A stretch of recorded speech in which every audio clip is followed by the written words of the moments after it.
That's a good because word. we don't have that common ground anymore.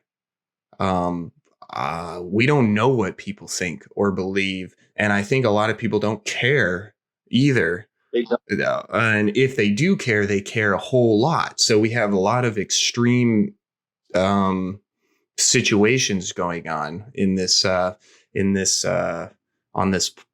I don't even know if it's a planet. I don't even know what we're on. I don't even know where we're at. You can get into the more you start thinking about this stuff, the more you realize you don't know anything. The more you realize that you really don't know stuff. and that's really kind of where Yeah. we dived from. I mean, it was all about we don't know anything, and we wanted to just figure everything out, and it just brought up more questions and less answers.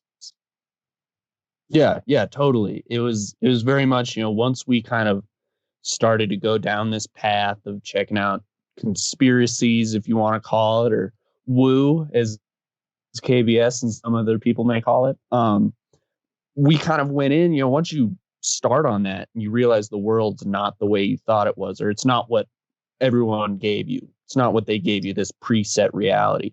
So you get this whole kind of new drive in your life where you think you're like, I can figure this out. If I just hunker down and do enough research, I can figure out what's going on.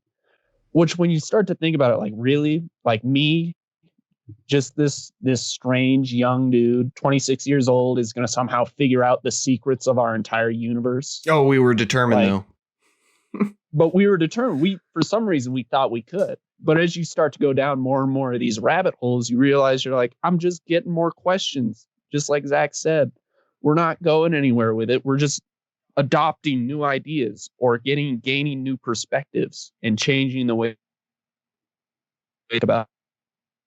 Is what brought us to the whole idea, this whole theory that we're kind of bringing up now, is that maybe our reality is changing because of the different things we're putting into our own ego, if you will, our own perception of what reality is.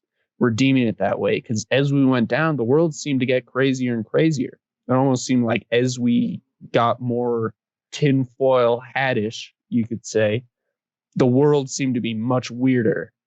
And it seemed to just nothing made sense. You could go into Mandela effects, being that different realities that people have, their perceptions are colliding. And with 7 billion people on the world, we could have a bunch of different things that may or may not have happened.